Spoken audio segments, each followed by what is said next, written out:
ketika 2003-2004 pertama kali merekrut jaksa KPK, Kejaksaan Agung kirim 45 jaksa terbaik di Indonesia. Diseleksi di KPK, cuma 4 orang yang lolos.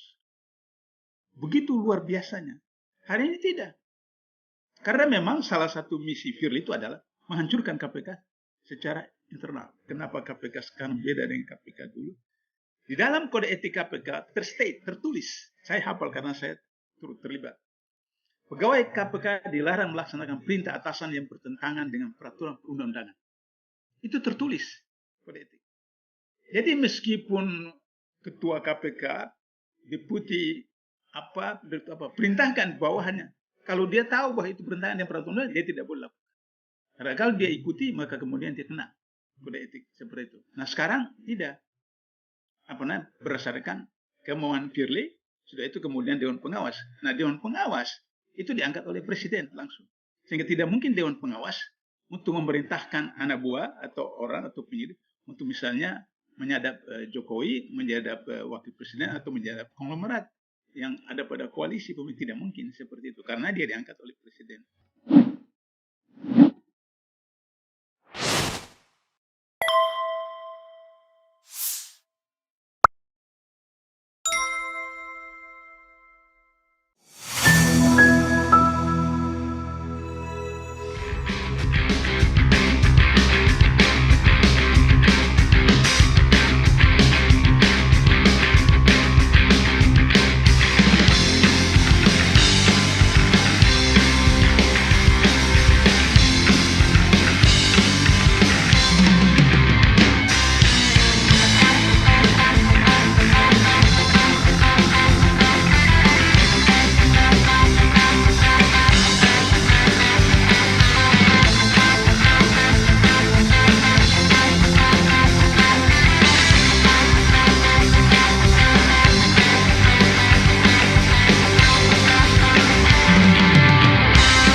Ya, yang pertama soal e-katalog atau apa saja e-procurement, dan itu sudah ada ketika KPK mulai beroperasi, itu sudah menggunakan e-procurement, bahkan dibentuk lembaga khusus untuk menangani soal itu. Tapi pengalaman saya yang pernah saya katakan ketika saya di KPK, 42% kasus yang ditangani KPK itu berkaitan dengan pengadaan barang dan jasa. Nah, hari ini menurut teman-teman di KPK itu sampai 70% pengadaan barang dan jasa. Padahal setiap tahun 35% dari APBN kita itu berkaitan dengan pengadaan barang dan jasa seluruh Indonesia, seperti itu. Jadi e-procurement sudah berjalan. Persoalannya adalah bahwa hanya selisih 1 menit saja. Kalau misalnya bocor itu 1 menit saja selisih orang dari Papua dengan orang dari Jakarta.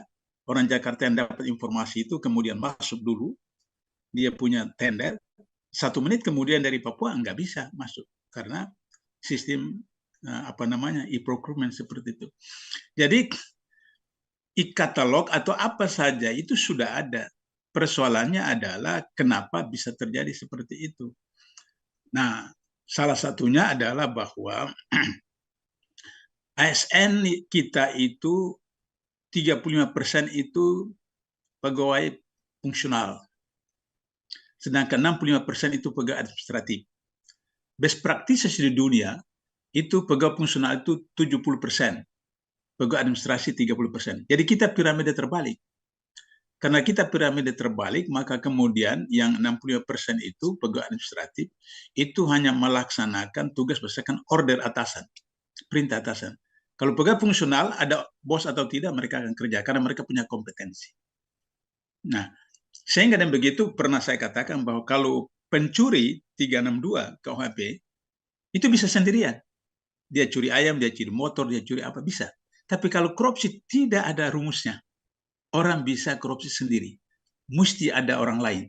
Apakah bawahan dengan atasan, atasan dengan bawahan, suami dengan istri, atau siapa saja. Nah, itu perbedaan antara korupsi dengan pencurian. Seperti itu. Maka di situ kita lihat bahwa ketika amandemen Undang-Undang KPK, Undang-Undang 30 2002 menjadi Undang-Undang 19 2019, disitulah proses penghancuran KPK secara sistematik untuk kemudian menyuburkan korupsi. Contoh, dalam Undang-Undang KPK yang baru disebutkan bahwa pimpinan KPK bukan penyidik dan bukan penuntut umum. Undang-Undang KPK disebutkan bahwa pimpinan KPK, komisioner itu adalah penyidik dan penuntut umum.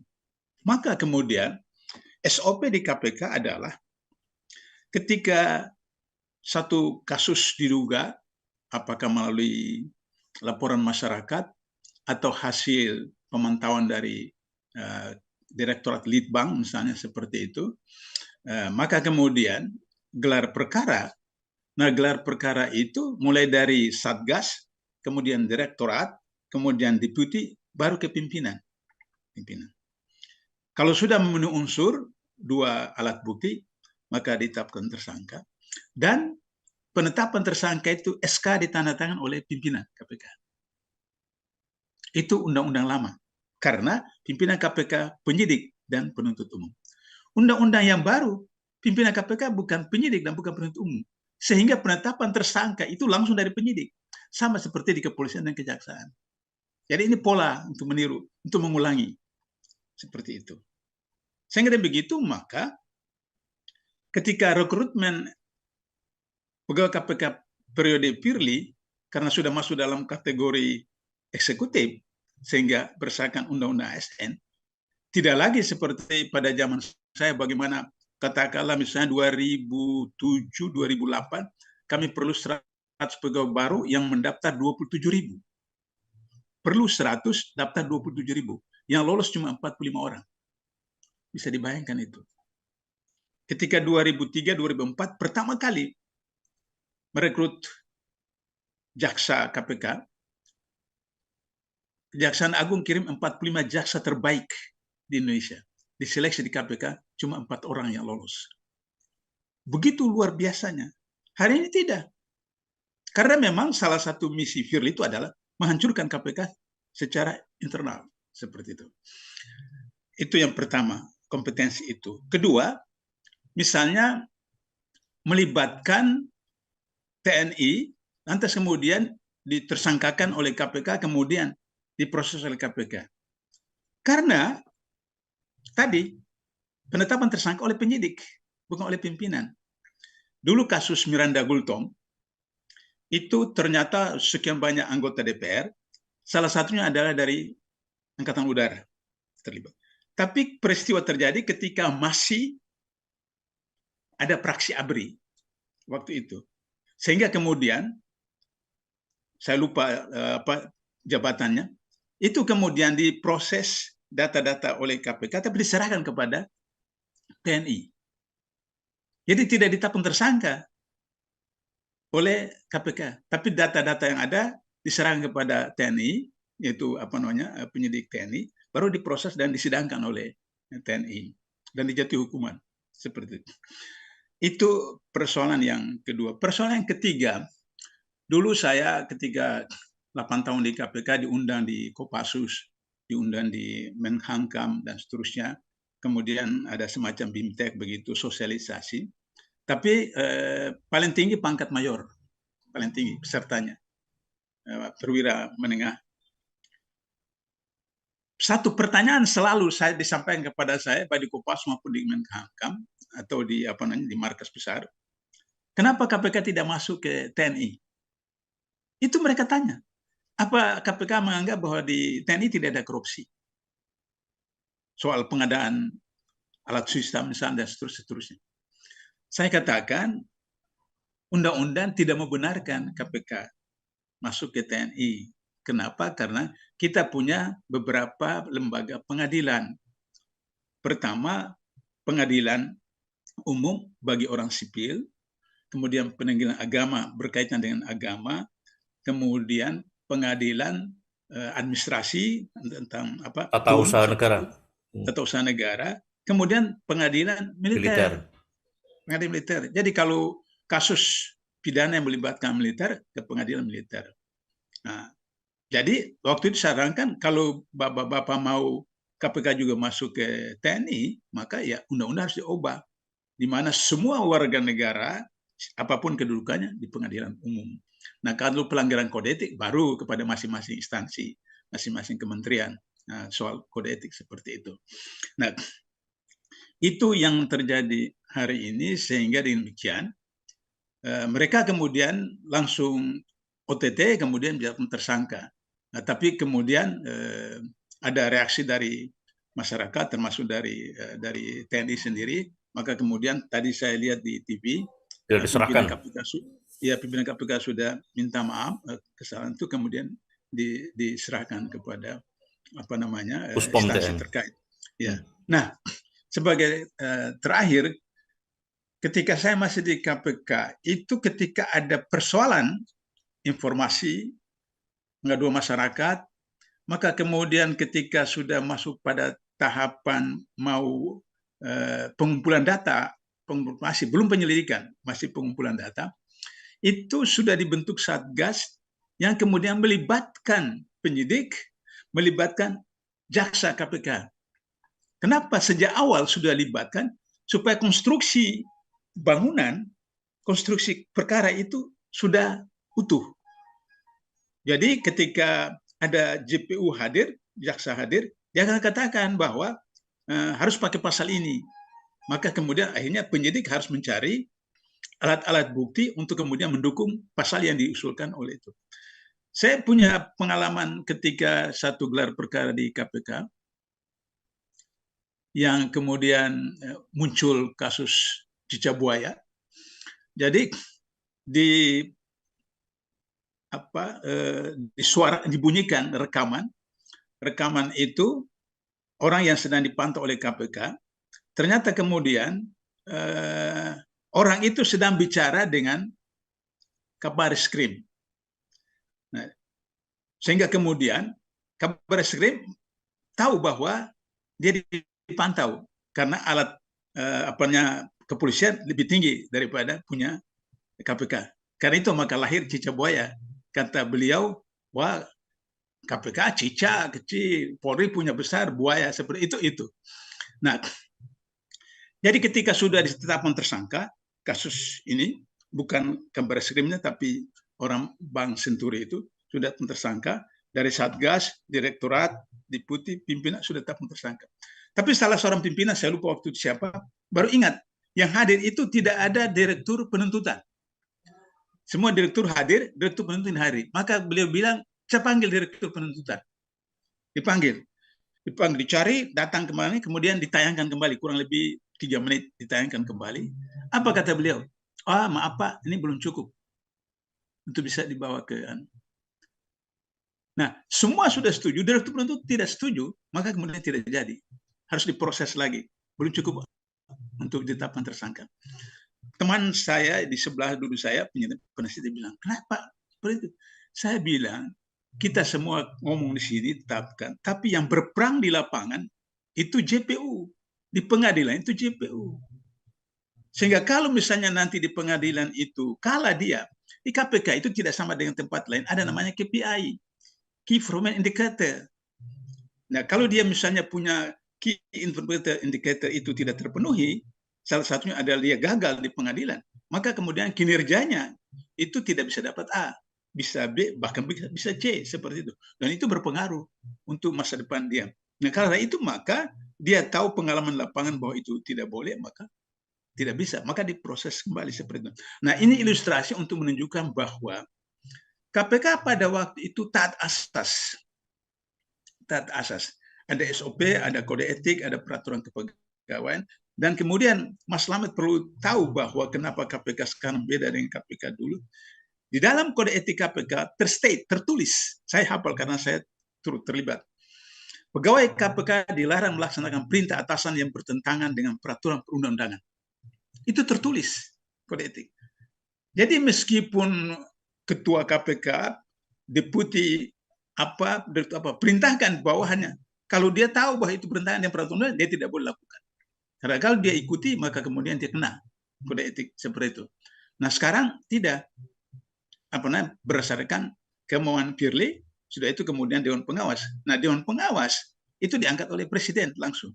Sehingga tidak mungkin Dewan Pengawas untuk memerintahkan anak buah atau orang atau penyidik untuk misalnya menyadap Jokowi, menyadap Wakil Presiden atau menyadap konglomerat yang ada pada koalisi pemerintah. Tidak mungkin seperti itu karena dia diangkat oleh Presiden. Apalagi berada dalam rumpun eksekutif. Yang dalam undang ASN tidak bisa mengatakan tidak. ASN selalu mengatakan siap laksanakan. Nah itu beberapa catatan soal e-katalog yang ya saya ya setuju saja dilakukan itu, tapi pengalaman bahwa itu sudah lama yang dikenal dengan e-procurement itu sudah lama, tapi tetap terjadi saja seperti itu karena tidak ada political will dari pemerintah khususnya Presiden untuk serius betul-betul memberantas korupsi. Itu Mas Slamet untuk sementara. Ya, Bang Abdullah, ini kabarnya juga nanti sudah pada masuk ke tahap penyelidikan dan dilanjut ke proses penyidikan dengan proses secara paralel yang akan dilakukan atas 10 tersangka. Kabarnya juga informasinya penting juga diverifikasi kebenarannya. 2 di antara 10 tersangka itu ada TNI yang akan disidangkan melalui proses sidang khusus secara militer sesuai dengan tupoksi persidangan yang ada di militer. Sementara yang lainnya di pengadilan umum dengan mekanisme proses persidangan dalam konteks pembahasan pidana korupsi. Seperti apa ini nanti ke depan prosesnya, Bang? Dan seperti apa juga terkait dengan korupsi, celah korupsi yang ada di Basarnas ini sebagai sebuah lembaga pemerintah non kementerian yang ternyata ini didirikan berdasarkan atas Perpres nomor 83 tahun 2016 zamannya Pak Jokowi, Bang Abdullah Mahawa. Ya memang di dalam hukum Islam itu juga ditetapkan misalnya babi itu haram. Tapi ketika satu situasi kondisi di tengah hutan tidak ada sesuatu yang kemudian kalau tidak dimakan mati, maka Al-Quran membenarkan. Makan tapi tidak boleh dibawa bekal. Jadi makan pada waktu itu saja, detik itu saja untuk tidak mati. Tapi harus pergi mencari bahan makan yang lain. Jadi konsep itu kemudian juga berlaku dalam sistem hukum di mana saja di dunia termasuk Indonesia yang disebut dengan keadaan tertentu atau keadaan darurat. Nah, bencana alam itu dalam kondisi seperti itu. Yang kalau misalnya bencana alam terus kemudian harus lelang mengikuti prosedur sekian hari dan itu memang jadi problem. Tapi kemudian dibenarkan dalam konteks bagaimana secepatnya. Tapi kalau misalnya pejabat terkait itu berintegritas dan profesional, saya kira insya Allah itu meskipun darurat, tapi bisa tetap terjaga. Yang jadi problem ini kan tidak berintegritas dan tidak profesional. Saya biasa di bintang DPRD, saya tanya anggota DPRD, kalau gubernur, bupati, wali kota ajukan buat Anda program membangun jalan sekian puluh kilometer pada bulan Januari, Februari, Maret, Anda terima atau tidak? Mereka bilang terima. Saya bilang itu kesalahan Anda. Karena di Indonesia Januari, Februari, Maret itu hujan. Jadi kalau membangun jembatan jalan dalam hujan sama dengan buang garam di dalam air. Artinya yang saya mau katakan bahwa harus dilakukan mulai dari perencanaan. Harus dilakukan perencanaan. Bukan ketika sudah terjadi baru kemudian sudah selesai. Karena itu saya dulu di KPK mengusulkan BPKP itu dibubarkan, digabungkan ke BPK. Kenapa? Karena BPKP itu melakukan post audit. Post audit itu domainnya BPK dan sudah terjadi. Seharusnya dia melakukan pre audit seperti yang dilakukan oleh Irjen. Nah, seperti itu. Nah, tapi kan Irjen itu diangkat oleh Menteri. Maka kemudian Irjen tidak bisa kemudian mempersoalkan menterinya dan seterusnya.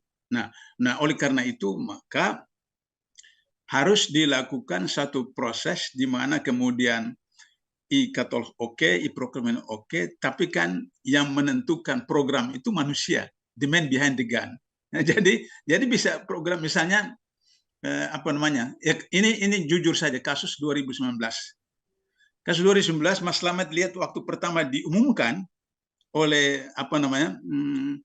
Cara hitung cepat itu kan kelihatan rombongan 01 itu renyuh, sedih itu.